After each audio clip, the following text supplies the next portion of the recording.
Rusty's Crypto Cave here, and welcome to another month-end review. This one's for the month of February 2024.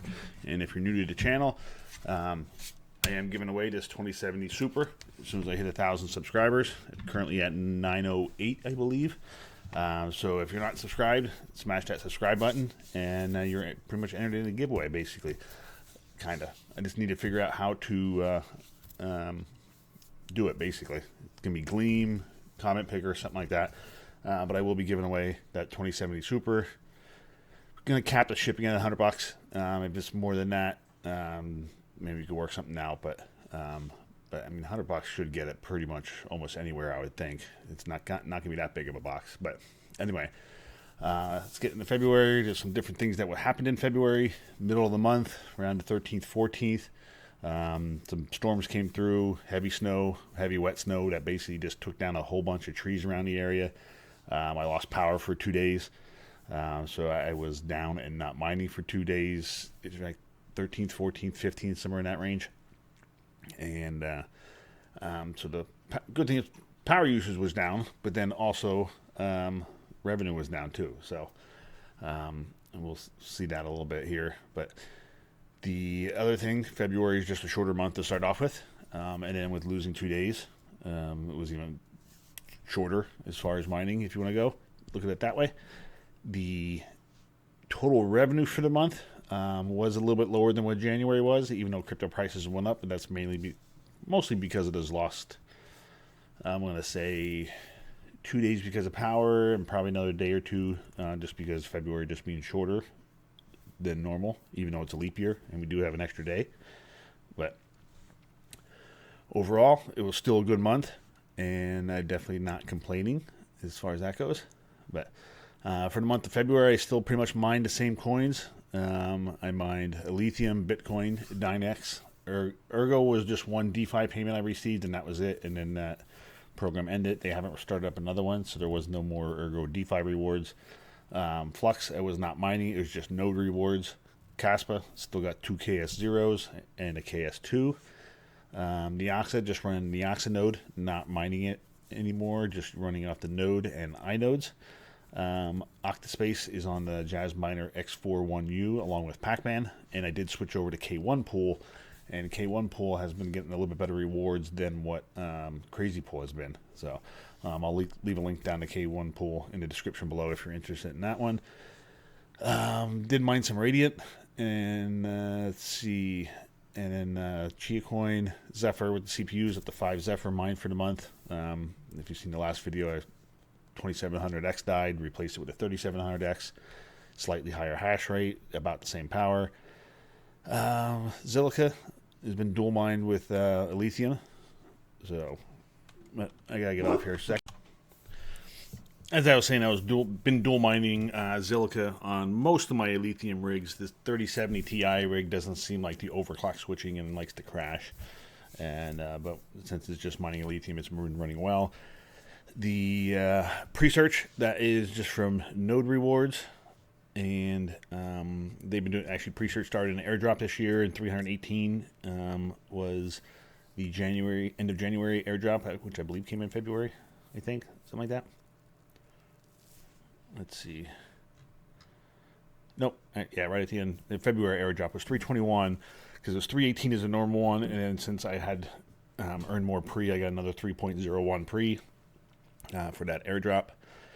And then mined 40,000 mobile tokens, 40,500.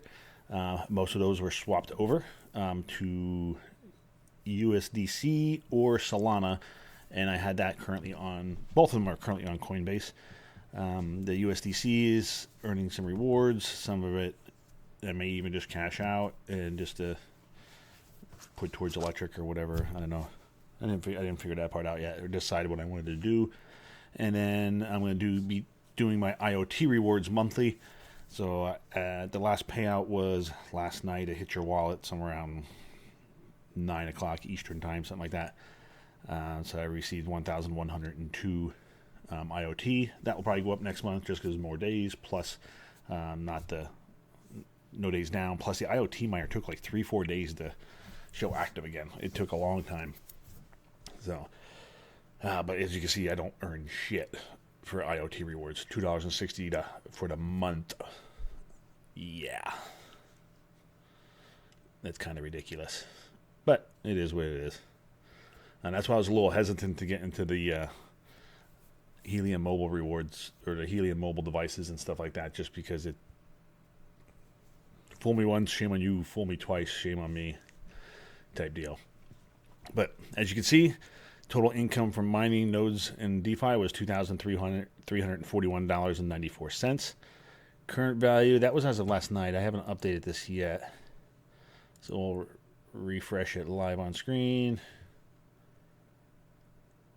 Went down a little bit. Went down about $45 or so, which is not too big of a deal, but it's still basically capital gains. Which, if I would sell right now, it would be about $550 just from what I earned in February. Let's take a sneak peek back at January. See what that is at now. Yeah, current value it was $3,097 is what I earned in January. Currently worth $4,800. So that capital gains like $1,800, $1,700 and change. So yeah, that was good. And then these two were airdrops. If you saw my January profitability video, like the Jupiter airdrops and stuff that were in, most of mine was in the Helium app because I have some Solana and Phantom, but I haven't really transacted a whole lot in Phantom, so I did not qualify for any airdrops in Phantom, which I probably should move some over there just to do something. I think it's worth $5 or $10 of transactions, so maybe I'll send some Helium there or something and swap it to USDC there or something. I don't know. We'll figure that out just to see if maybe I can get qualified for future airdrops. But anyway, back to February. The overall, definitely can't complain. Node rewards, like I said, were down. If we want to look at the electricity use for the month, drastic decrease because I went from this was with New Wave Energy Company. It was around 11.4 cents, as you can see, and I switched to Verde on a limited plan for $115.99 plus distribution, which worked out to be about 8.5 cents per kilowatt. Which in this plan is the more I use, the cheaper it will get. So you can see I use a good bit less power than I did the previous month. There's 2 less days, plus I lost 2 days without power, so compared to January, so 4 less days. And yeah, that's where we ended up with there. And power usage pretty much across the board is going to be down across all of them. And but as far as total power for mining was $959.42. I used a total of 11,200 kilowatts for the month, which was down from normal, but we already covered that, the reasons why. Income statement. Mining was $2,175. Nodes was $164. DeFi was only $2, just because, like I said, just that one payment. Electric of $959.42. Hosting cost for the month is $38, and that is for 3 pre-search nodes, 1 Neoxa node, and my Flux Nimbus node, which everything currently is now on node orbit. My contracts expired with host nodes in about, I think it was 19 days as of a couple days ago, but for some reason the node went down briefly, and then so I decided, that's a good time. There's only 19 days left. I'm just not going to renew it, and I moved it over to node orbit. Super simple to set up.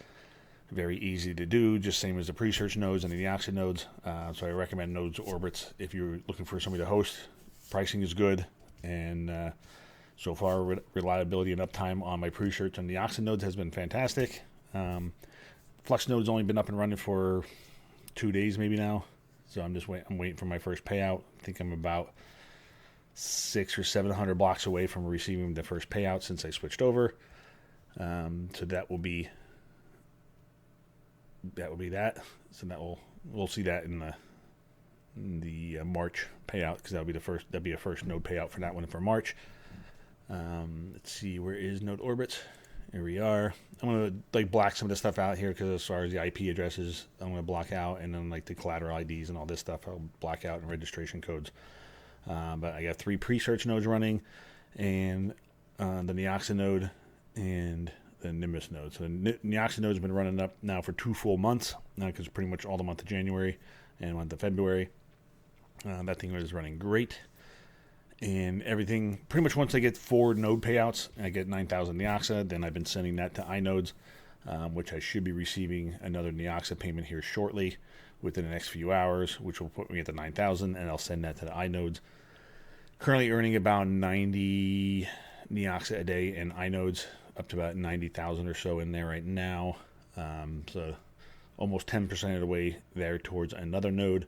So the game plan is to just keep letting it stack over and accruing and do another Neoxa node, because it's making $130 to $140 a month. Costs $6 a month to run. Definitely worth it.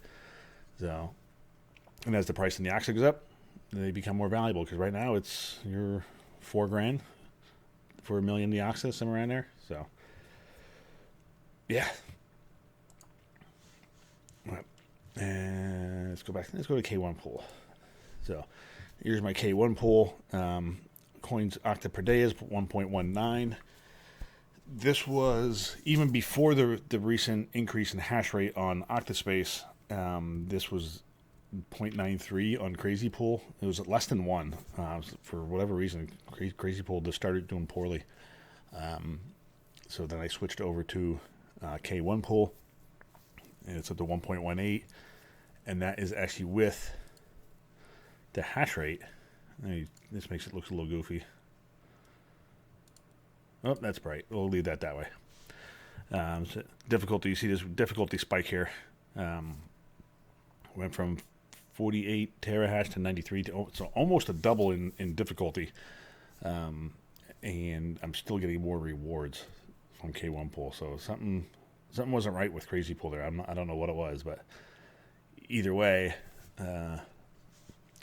because I don't believe that, because what I was actually getting is completely different. So yeah, what's actually hitting my account and payouts and stuff, that's what I'm going off of. So, and I already received a payout of 10.23. Once that gets to 10, I'll get another payout there. The Pac-Man, the minimum payout for Pac-Man is 30, which on Crazy Pool was 10 as well, which is fine. I don't need to be receiving Pac-Man payments, because they're, what, 80 cents, $50, something like that. It's not a whole lot, so that's okay if they come less often. It's just less taxable events. So, but I'll leave the link to K1 pool down below, like I said, and link to node orbits if you are looking for somewhere to host nodes, whether it's a Neoxa node, a pre-search node, Flux nodes. They are pretty good as far as that goes. Anywho, so we're back to here. Like I said, February profit at the end of the month was $13.44. Still happy with that. Yeah, really can't complain on the March. Hopefully I don't lose power. Hopefully the weather breaks and we get no more snow. May actually go out to the shed today and take the plastic bags off the lower row of filters, just to get some more airflow in there, because it was up to 60 something the other day. I had to get the fans cranking up to like a speed of 7 or so, just because it was starting to get warm in the shed. So, but yeah, I'll probably do that later today and move some things around, maybe work on my taxes some more. Fun. So I'm using Coinly for my taxes and stuff like I did last year. It does help with, but it's a little tedious just doing all the transactions and making sure everything matches up and stuff. But do have to work on that. So overall, we keep plugging away and keep on mining. Hopefully Bitcoin keeps on its tear. It's currently at just under 62,000-ish range, somewhere around there. And Casp was hovering around 17 cents. The lithium is 340, 350. So that's all well and good. And we just got to keep on keeping on. So until the next video, we'll catch you later.